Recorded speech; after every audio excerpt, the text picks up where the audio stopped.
Oh, New York ain't New York anymore. How I miss those old pals of mine. How did Kermit the Frog, Big Bird, and a new cast of Slavic Muppets expand the Sesame Street neighborhood into the former Eastern Bloc after the collapse of the Soviet Union? We'll meet the woman who adapted this beloved American TV show for an audience behind the Iron Curtain that had never even seen a Muppet. Next. Is to create a program that has never existed here before, which introduces children into the world of learning in a very joyful way and makes them understand that they can achieve anything that they want to in the future. Hello, history lovers, and welcome. I'm your host, Dean Karayanis, and this is the History Author Show on iHeartRadio, and a special tip of the hat to everybody enjoying today's time travel adventure via our YouTube channel. You can find me at historyauthor.com or across social media platforms. Plus, you can read my columns in the New York Sun. Those are at nysun.com. And in those, you'll get my analysis of current events through the lens of what I've learned from all of these history books on the shelves behind me. And from Kermit the Frog, who is also on the shelf behind me.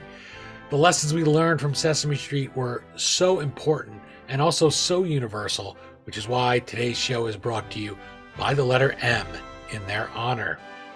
This week, our time machine and welcomes aboard television producer and filmmaker Natasha Lance Rogoff, who brings us Muppets in Moscow, the unexpected, crazy true story of making Sesame Street in Russia. Visit our guest at natashalancerogoff.com, where you can navigate through to her social media accounts on all of the major platforms, including at Lance Rogoff on Twitter. That last name is spelled Rogoff.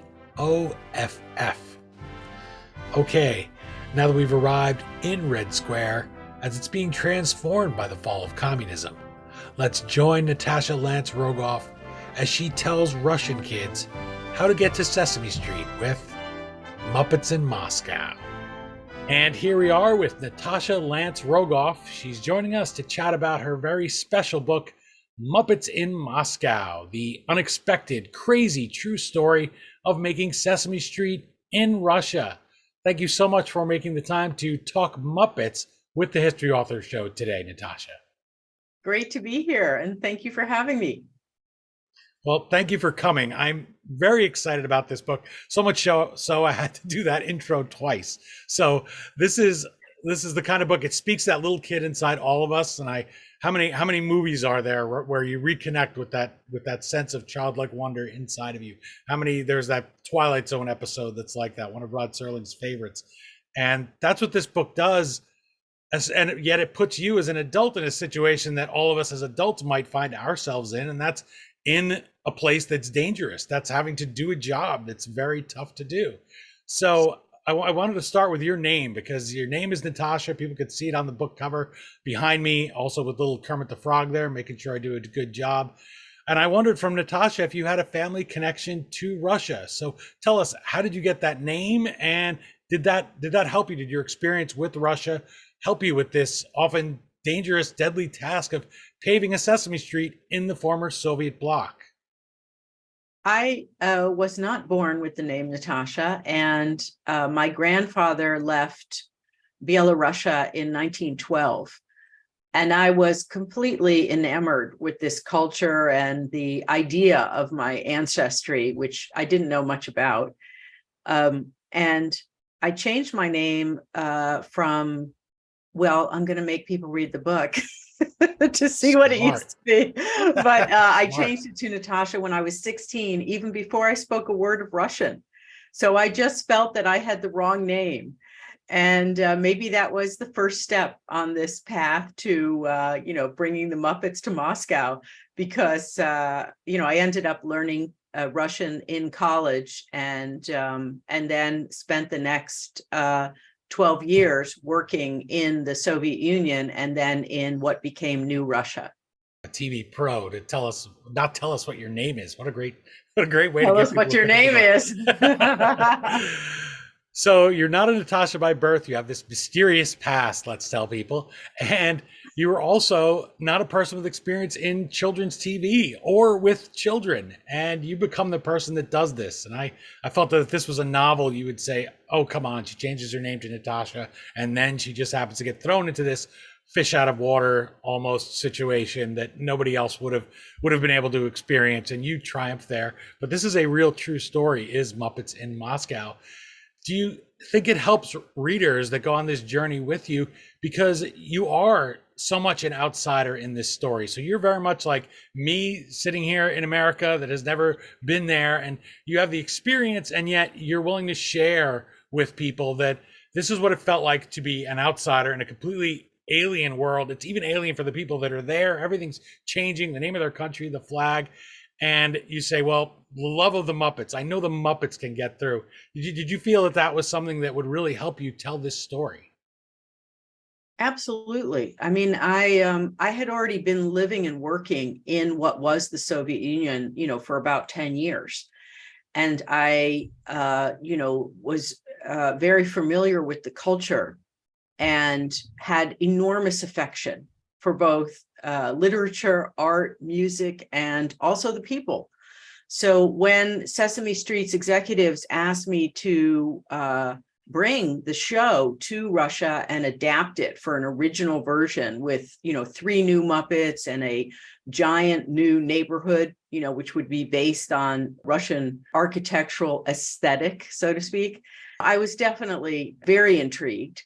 And then the prospect of how this TV show that was, an icon of American culture, if it were adapted for Russian and post-Soviet society, how it could help children by, modeling idealistic values, tolerance, freedom of expression, and then also providing skills that they needed in order to thrive in this new open society. I wouldn't call it it was a budding open society where the country was transitioning from 70 years of communism to a different type of system.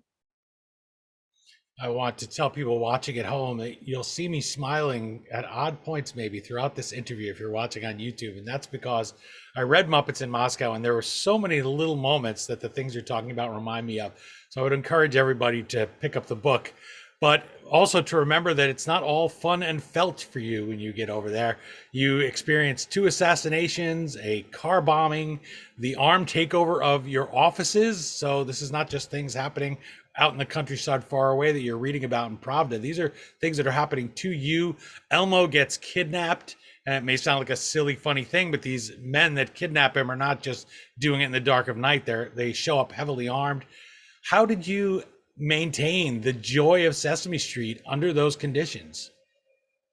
Well, I think that that's what makes the book so amazing and makes the story unbelievable, but it is true.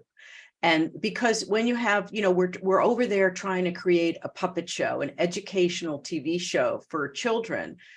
And while we're there, all these, dramatic and tragic events happen. And as I've been reading, reviews on Amazon and Goodreads, and the book's only been out for 6 weeks, it's just incredible, how it's taken off, because people are writing about, it's like a thriller. This feels like fiction, but it's not. And, I was able to use materials. I wrote a first draft of this after the show first aired almost 30 years ago. So that was how I was able to, include so much dialogue in the book. And then I had shot videotape from that period. Then when I went back to people talking about interviewing them, and they said, oh, I don't remember that. I didn't say that. And then I could take the iPhone, take a picture of the film that was shot, and send it to them on WhatsApp. I mean, it was incredible. And they were like, oh, I did say that. The Russians are very romantic people. And even though the initial reaction to Sesame Street and to the Muppets was not what I expected and was not particularly positive, they brought to the show a level of genius and artistry that I had never experienced in any other production. So I worked on other productions, but even in the formulation of deciding what color their new Slavic Muppets would be, we had this extensive discussion about Vasily Kandinsky, the famous artist, and how he had written a book called The Theory of Color, I think, and it was about how colors evoke different emotions. So the colors chosen for the Slavic Muppets had to be consistent with Kandinsky's theoretical writings on color and emotion. I mean, that was pretty abstract, as opposed to, another experience I had in Mexico where the color of the female Muppet was decided in, 5 minutes. So it was, these were very different experiences. Yeah, we could use a pink one, right? And so you just put a pink one. So I would say, the joy factor was there. It took some time to get there, but by the time we were pumping out the episodes one after the other, and we were moving smoothly through the production and able to film, because as I say, it was extremely excruciating in the beginning when we were filming, whereas Sesame Street was filming 10 minutes a day, we would be filming a minute and a half or 2 minutes. And it was unclear as we were making the show if we were ever going to finish this. Could we finish it? But in the process of the production, the same joyful atmosphere that existed during the early days of Sesame Street on the set, and this is what I was told because I was not on the set with Jim Henson, but I was told by people who came over to Moscow who said, oh, this is so similar to the early days of Sesame Street, the feeling of incredible joy and hope that this show was going to be make such a big impact on the population of, children and families who greatly needed guidance in terms of, how to navigate this confusing and uncertain reality that they were living in after their government had collapsed and a new system was still in the process of being created. You mentioned the Russians being romantic people, and of course they have so many great novelists, so many great stories. Loss, war, and death, however, are not things you associate with Sesame Street. And you just made me think of this question when you brought that up, because something as basic as casting the children for the Muppets in Moscow is not what you would expect at all. So tell us what the kids start singing. We're not getting rock and roll music, which have been banned for being anti-socialist. When these kids come in there and it's their big chance, and I don't want to belittle it because this could change their lives and save their families from very horrible circumstances if they're able to get these jobs. What kinds of songs are they singing? The auditions for the show are really my favorite part. I mean, I'm just, waiting until that day when we can interview, hundreds of kids, and then I get to listen to music and hear it all in Russian. And I was very excited for the first day of this, of the casting session. And I was incredibly surprised by what happened. So the chief director, Volodya Gramatikov, who is a very, very famous children's film director, and he had worked a little bit in television, but not much. And then we had about 160 kids who had come to Gorky Film Studios for the auditions. So each of the children would perform their audition isolated from the other children. So they weren't listening to each other. And when the first boy came in, a little boy sang a song, and he stands up and he says, I want to stand, I don't want to sit, even though we, provided his chair. And then he stands very stiffly and starts, he drops his voice several octaves, and he starts singing a song from World War II, from this film called Belarusky Vokzal, which is Belarusian train station. And the lyrics are something about, the planet is burning, everything is covered in smoke. And it goes on from there. And it's basically, a song about World War II and people dying. And I'm sitting here thinking, okay, this is really odd for a children's comedy show, but okay, I'll go with the flow. And then the next girl, so that the director pats him on the head and he goes off, and then the next girl comes in, little girl, and with braids and a skirt, absolutely adorable. And then she breaks into this song with her little soprano voice called Katusha, which is about a very well-known Russian song called Little Kate.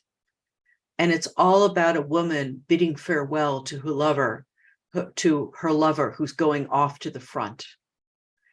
And at that point, I was like, okay, this seems to be a theme, this singing of World War II songs. And this goes on for the rest of the morning until lunchtime. And at lunch, the chief director and I go out. And of course, I'm desperate to ask him, why are they all singing these World War II songs, these, incredibly morose, sad songs? And he says to me, Natasha, you don't understand. You're thinking of these songs as sad. They're not sad. They're poetic and lyrical. And these are the songs that the children sing with their grandmothers. These songs bring them comfort. So that's why they sing them. And it was, it was so different. I mean, I was sitting here expecting to hear like Itsy Bitsy Spider, Old MacDonald's Had a Farm. And, it made me realize something about this, that was a deeper sense of understanding the culture than what I had, up to that point, even after working for years in Russia. And, the director said, children, Russian children read poetry from a very young age, and they expect sadness in their poetry, in their music, and in their lives. That was a profound day for me. And in the book, it goes on, because this leads to additional developments where other content is created around the similarly sad theme, which is, it was very different from the American Sesame Street show. And I explain in the book, how I tell the story of what happened when we tested some of these segments with 1,200 children. So it was a very surprising result. And also, I think it's a wonderful reminder of what you're trying to do and trying to influence kids without hitting them over the head, and how impressionable they can be, and how you can influence them for something like patriotism in that case, and the Great Patriotic War, as Russians call World War II. And they're singing a song. They may not be dwelling on the meaning. They don't have the life experience to really understand it, but they sing what they're told. And if we think we would never do that, maybe in the UK and the US, go look up what Ring Around the Rosie is about, right? So yeah. We have songs like that you don't even realize you're singing. Sometimes as an adult, you go back and look at one of those top 40 songs and you say, that's what that's about. That's horrible. How could that be about that? But that's just the case. And so that makes this book very eye-opening. As somebody who likes to stretch my mind a little bit and think about things in different ways, Muppets in Moscow does that for me. And the same way that there was another documentary, or you're a documentary filmmaker, called Exporting Raymond.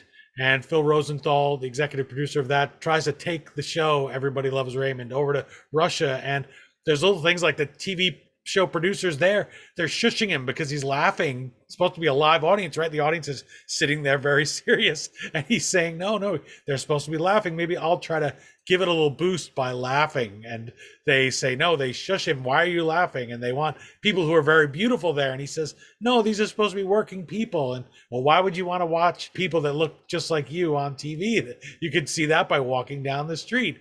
And so these are things I wanted to ask you here about Muppets in Moscow, because you've worked in TV extensively. I've done work in TV, and we expect those archetypes when we walk in to the studio for the first time. We know what the engineer is going to be like, the type we'd like to get, the type we wouldn't want, the producers, the PAs, the eager intern. All of these are caricatures of American TV behind the scenes. So I wanted to ask you, when you get there and you talk to people that you are going to be working with to create what becomes Muppets in Moscow, how does that compare to your experience here? How was navigating not just the public persona and what the show is going to be, but all the behind the scenes puppeteering? How was that for you as somebody coming in who hadn't done this kind of work before? It's a question not many people have asked me before. The biggest difference is that we had a profound generational battle within the production team between the older people who had grown up under communism and the younger people who had also grown up under communism, but they had experienced this period of opening in the 1980s under Glasnost, under Gorbachev. And so they had very different perspectives on what the show should deliver and, what should the content be. And that was very, very difficult to navigate. Another aspect is that coming from the States and as the executive producer, I could build the team that I wanted. And I wanted to build a team that had a majority of women in key positions, key technical positions, creative positions.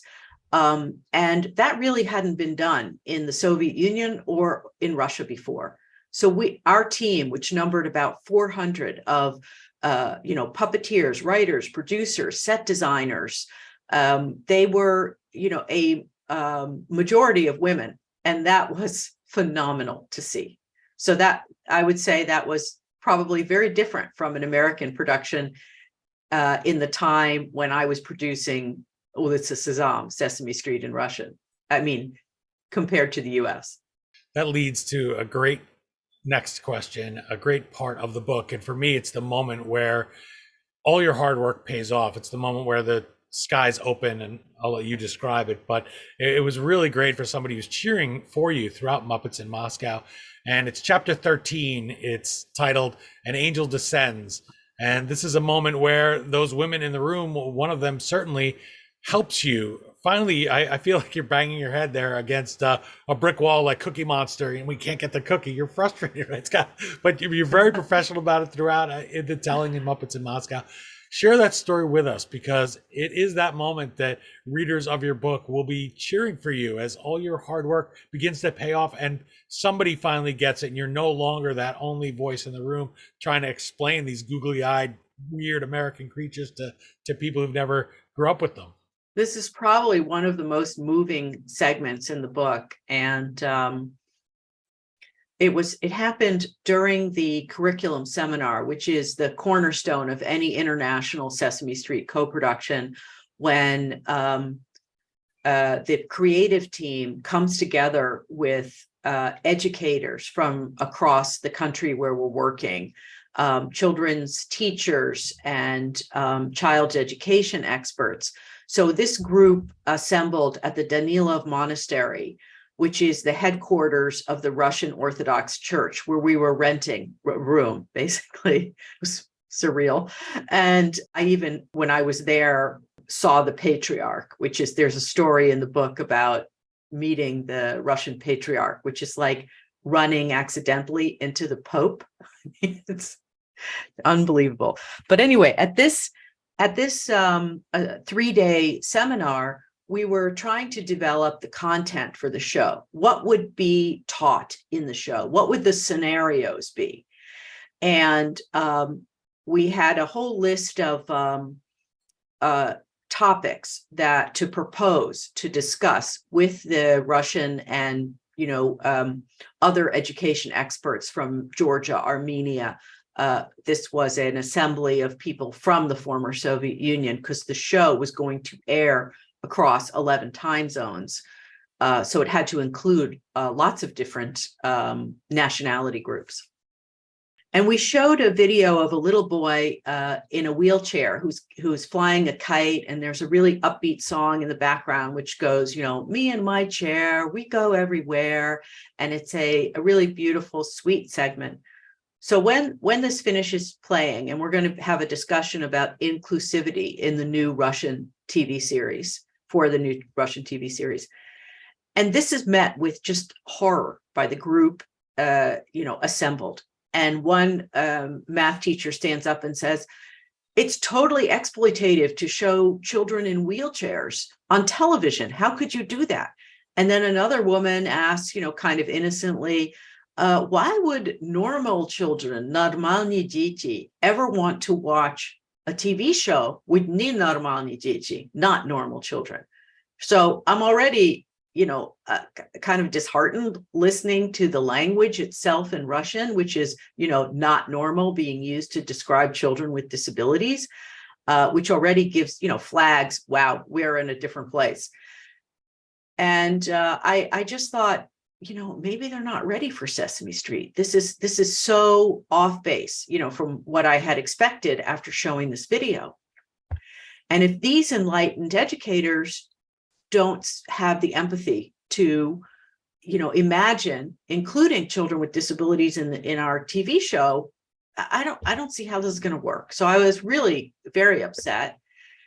And then this woman raises her hand, one of the educators, and she says, you Americans don't understand that, our country's just collapsed. Our healthcare system is in shambles. There are children across the country who are stuck in bed, trapped in their beds, and they will never get a wheelchair. How will they feel if they see children with wheelchairs on the TV show and they're never going to get one? They'll just feel sad. So that was like, a punch in the stomach, because I was like, oh my God, I'm such an ugly American. I hadn't even, really thought about that. This discussion went on for quite a long time. And I kind of, didn't say very much. And then one woman, Ludmila Chapurina, who was from a region called Chebaksary, which runs from the Volga to Siberia, she speaks up. She's a little, soft voice, and she says, hello, I work with children with disabilities in Chebaksary. And this is a region where in Soviet times, it was used as a dumping ground for hazardous chemicals. So our region has the highest rate of children with deformities. And she explains that I work with these children every day. I laugh with them. I play with them. They yearn to be with normal children. They yearn to be with children without disabilities. And she urges the group to write scenarios that include these children in the show, in Ulitsa Sazam, as a valuable part of society so that people can see them. When she finishes speaking, I look around the room and people have started crying. So I notice people, wiping their eyes and everything. And I too am starting to lose it. I am supposed to be the one in charge, and I don't want people to see me crying. So we call a break, and I leave and go outside to the, to the courtyard in the monastery. And, I think about that point because this was a really transitional moment for the group where they decided themselves at the end of this session to include children with disabilities in the show. And I hadn't said a word. And seeing how the transition was possible from where we started from to where we ended up was just so moving and so beautiful. And it was also a lesson in how change happens. That's leadership. You led them, and you led me as a reader too in Muppets in Moscow, because I'm reading that and I'm beginning to choke up myself. And then I read that and I say, oh, it's not just me. And I felt like I was part of that group and learning something and feeling some emotion. And so I just love that moment. And I think it's something about leadership. There's so much that Muppets in Moscow can teach us all about being better leaders, which, hey, wait a minute, that's what Sesame Street was teaching us all those years, in a way, being part of a team, expressing your feelings, all of these things. And so you go and share that with everybody. And this is the moment in the book where you were able to make that breakthrough. It was one of, I think, many moments in the book, also related to designing the set, creating the original music for Ulitsa Sezam, which reflected Russia's own musical traditions, very rich traditions. In each of these cases, there were different values. We have different histories, and those same differences are also impacting our relations today. They don't just go away, overnight.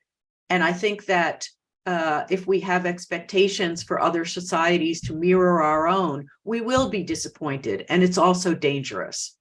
So it leads to war. We have to learn how to navigate these cultural differences and find compromises. You're enjoying my conversation with Natasha Lance Rogoff. She's the author of Muppets in Moscow, the unexpected, crazy true story of making Sesame Street in Russia. Please do visit her at natashalancerogoff.com, where you can navigate through to her social media accounts, including Lance Rogoff on Twitter. Virginia Madsen, Academy Award nominated actress and film producer, writes of Muppets in Moscow, quote, "The story of a woman with an unshakable vision, along with a multinational team of people willing to give it a try. Colorful, heartfelt, self-revealing, and inspiring." Natasha, the word self-revealing jumped out at me there because I've read enough memoirs to know when an author is holding back or nervous about touching on a subject. You are very honest throughout Muppets in Moscow. Is that just what you're like as a person, so it comes through in your writing? How did you decide how much of you to share, how much of that girl with the secret name inside you, to make this book work so well for readers? Well, I was so thrilled to read that from Virginia Madsen, who's an actress and producer I incredibly admire. She was in Sideways and has been in so many famous films. The hardest part for me in writing this book was sharing in pieces and stories about my personal life. That was the most difficult part. I mean, I had earlier been a journalist, so I was used to writing about things I saw and describing the feeling of what those events felt like. But I had not had any experience writing about my life or my personal life, and as well as putting myself in a story. That was very challenging for me. That was the hardest part. But as far as the writing, I just wanted it to be as honest as possible, to reflect really what was going on in this really dangerous, often frightening situation where we were trying to make a difference, but also feeling that at many times, many times, that we could fail, that we probably would fail.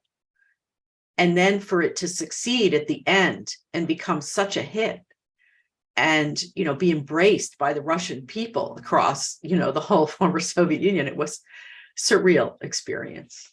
A lot of those moments in the book that are surreal and wonderful. I think I keep using the word wonderful, so that's the word of the day here. Today's episode brought to you by the letter W, I guess, but it really is. And at one point, you're told, speaking of surreal, that Russian children, quote, "will not appreciate your monster-style Muppets because they're not realistic. They are neither recognizable animals that exist in the real world nor humanoid." And you can't argue with that, right? That's true, but that's also kind of the point. You even tell that in such a way that you're not condescending to this person who says this to you. It's just a different point of view, and it makes sense if you're willing to step back for a minute and see that different perspective, right? The world looks different to Oscar the Grouch in his trash can than it does to Bert and Ernie, who are up in the apartment. That's his world. He loves trash. The Count loves counting. You may not, but we're all different and have different perspectives. So how do you work those attitudes? And one's like, they tell you our puppets wear clothes. They're not naked like yours, which thank that gentleman very much, because I can never look at Kermit here behind me without realizing he's naked. I have to cover him up, I guess. But how do you navigate all of that? Because there's things in what you call Big Bird's Bible, the Muppet Manifesto, that you're just not going to rewrite into Cyrillic letters. There's some things you have to dig in your heels on. So when it comes to designing these new Slavic Muppets, what are the things that you say, this is the spirit of Sesame Street? They have to have the googly eyes. They have to be made of felt, not of wood. Well, what were some of those things that you said, this has to be the same? And I have to get my perspective through to these people on the other side, just as I'm listening to theirs. You lay this out really well, because when we first introduced the idea of the Muppets to the creative team, they really didn't want the Muppets. And they just said, we have our own puppetry traditions, very rich traditions that date back to the 16th century, and we don't need your Muppets. I understood where they were coming from too, because, like the head writer at the time said, we are going through such enormous transition, huge transition, and children need to see, puppets that are familiar to them. You don't want them to see some strange, googly-eyed, felt, round, Muppets. They are not even called puppets, and it's just not the right time for that in our culture and society. So that's where we started from. And it took months. Getting the Muppets, getting the Russian and the Moscow team to agree to have Muppets in Sesame Street, almost was an international crisis. So you don't expect that, but it was. Yeah. And so, that process was utterly fascinating. I had to meet the top Russian puppet designer. And at that meeting with our team, he pulled out 2 wooden style puppets, traditional Russian puppets with kind of cruel faces. And he's holding them up and performing. And then one is saying to the other one in Russian, I'm going to kill you. I'm going to kill you. And everybody in the room is laughing. And I'm sitting here thinking, wow, this, I'm not sure this puppet on puppet violence is going to play for Sesame Street. It's just so different. And the cultures are different. So Sure. After that, we also had long discussions about Oscar, who lives in a trash can. And the educator said, you can't have anything like that in our show, because children will think it's safe to crawl into a trash can. And it's not. And it's probably true in the US too. But anyway. Yeah, I thought I could. I never thought twice about it. It's probably Oscar's fault. Yeah. Another one that was great was one of the writers said, Nana Greenstein said, what is Oscar the Grouch? He's a conformist. He's like a punk. Someone like him couldn't exist in Soviet Russia. He'd be put in prison. So okay. navigating all of these, cross-cultural differences, and not just differences, but understanding of reality was actually really fun. And also, constantly listening and trying to understand where they're coming from historically, and taking into account their own literature and their folklore and their music tradition. Because that's what Sesame Street International is all about, to create a show that will be a success in this country, that people will embrace as their own. It won't look like the American show. It'll have a very different look and feel, but a similar impact in terms of the messages that are being shared with the country that reflect an open society. And I think the laughter is so central. The way that you'll find yourself laughing throughout Muppets in Moscow is not that cruel laughter, the laughter that really no child wants to hear. And I think when we think of that kind of laughter being mocked and made fun of, and especially in a multicultural society like the US, we all have different ways. We have different foods, as certainly Greek people do. And I could say from my own childhood, right? People don't get, why is your Easter different? That's stupid. Because like the Russians, we have an Orthodox church. And so you celebrate at a different time. And so I love that about this book. I love that when we're laughing, we don't feel like cruel people. We just feel like I met somebody a little bit different that looks at the world differently. And that's how so much of Muppets in Moscow is you just letting people from another culture explain to you things in ways that you never saw them before, even though you've been watching the Muppets for 50 years. And you, Natasha, have been working with the Muppets, and yet they could tell you things you hadn't seen before. And that's what readers get out of this book. That's really beautifully said. And thank you for that. And, that's really what I was hoping to achieve. And, ever so important now with what's going on in Ukraine for, Americans and the West to understand how this culture thinks. We have to find a way out of this for everybody. There has to be a way to peace. And I feel that this through the Muppets, it's a wonderful prism for understanding a culture, which also includes many, many Russians who are speaking out against the war and opposing the war.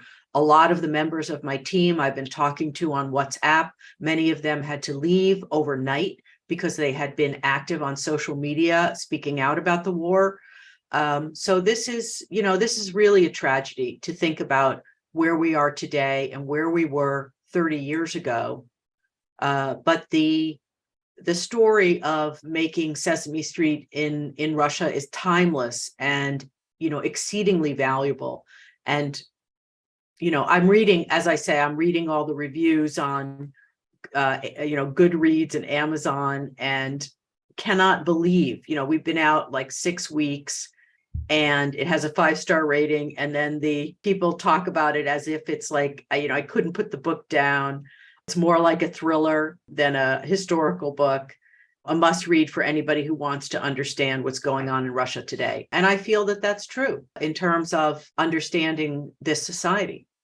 Well, let's hope we get it into President Biden's hands, especially since you mentioned in the book that as a senator, he was one of the driving forces behind getting funding for this, I guess it was, and trying to get it over there.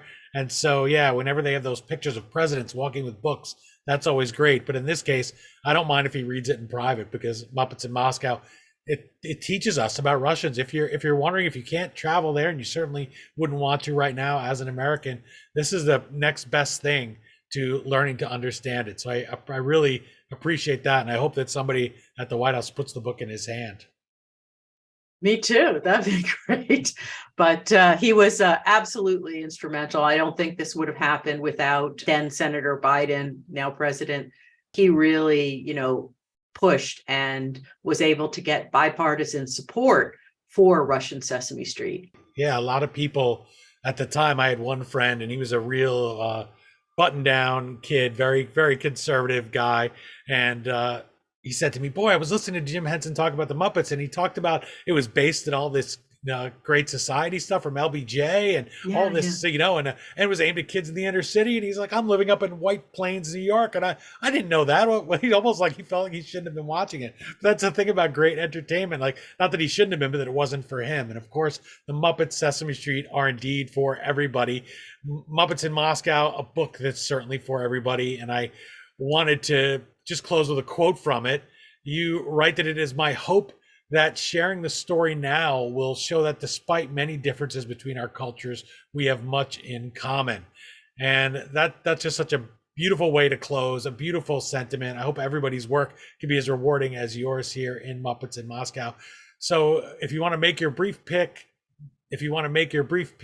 to folks at home, why should they pick up Muppets in Moscow if I haven't managed to convince them by all of my enthusiasm? And let it work the magic that Sesame Street has for so many generations of children. Let it work it for us as adults. Why should they pick up the book and help people see the world a little bit brighter when there seems to be so much darkness around? It's a great story, incredible story, remarkable that our team of Americans and Moscow artists were able to achieve this. And I think also that, what I'm seeing is a lot of young people are fascinated by this idea of being so passionate about, changing society that, we took incredible, and me personally, risks, to bring Sesame Street to Russia. As I said, there's a story that involves, people who were being assassinated, cars blown up, as we were trying to create a children's puppet show.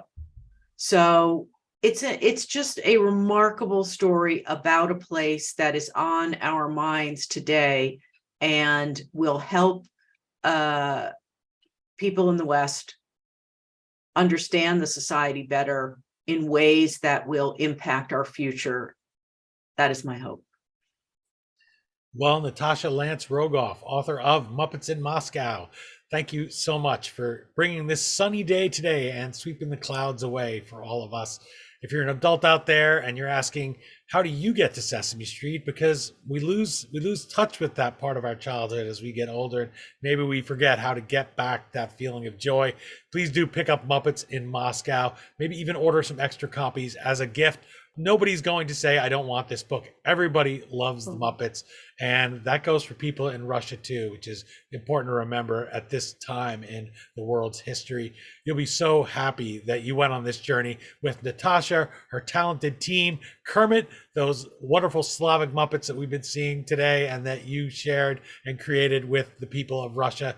Thank you so much, Natasha. I wish you the best of luck with this very special book. Dean, you've been so generous, and I love being on your show. Thank you so much for highlighting the book and talking with me. It's been a pleasure, and I wish you happy holidays and everybody else. Again, the book is Muppets in Moscow, the unexpected, crazy, true story of making Sesame Street in Russia. As always, you can find the Amazon link to purchase your copy at thehistoryauthor.com page for this episode. By buying the book through us, you help keep the flux capacitor on our time machine humming like usual. My sincere thanks to Natasha Lance Rogoff for joining us and for bringing us back to those hopeful days after the fall of the Soviet Union, when it opened its doors to Americans and to Muppets. This book invites the kid inside all of us to come out and play and to once again look at the world with wonder. And as we see what is unfolding in Ukraine, it's certainly a time that it's important to remember our common humanity. And that's what this book does so well, along with so many other things. Visit lancerogoff.com for more, and from there you can navigate through to her social media accounts, including Lance Rogoff on Twitter. Again, that last name is Rogoff. If you enjoyed watching this conversation, please do subscribe at our YouTube channel for future journeys in the Wayback Machine. And visit me at historyauthor.com. Find all my social media accounts there, as well as my over 250 interviews now with authors that you're sure to enjoy. And please don't miss my New York Sun columns. Those are at nysun.com. I do appreciate everybody who's been making those some of the most read at the New York Sun. I'm often number one, and I can't help but thank the people out there who I've never met, who listen and say, hey, Dean has some new history thing that he's doing to talk about, and he's talking about some current events, and let me go check that out. So I appreciate everybody finding me there at nysun.com. That's it for this installment of the History Author Show. I hope you'll join us for our next all-new interview right here on iHeartRadio or wherever you enjoyed this journey into yesterday. Until that next trip into the past together, on behalf of Natasha Lance Rogoff and Kermit the Frog here from Muppet News, thanks so much for time traveling with us today, and have a great week. We still call it Broadway, but what's in a name? Take it from Georgie, it isn't the same. On the east side, west side, things ain't like before. There are tears in the eyes of the regular guy.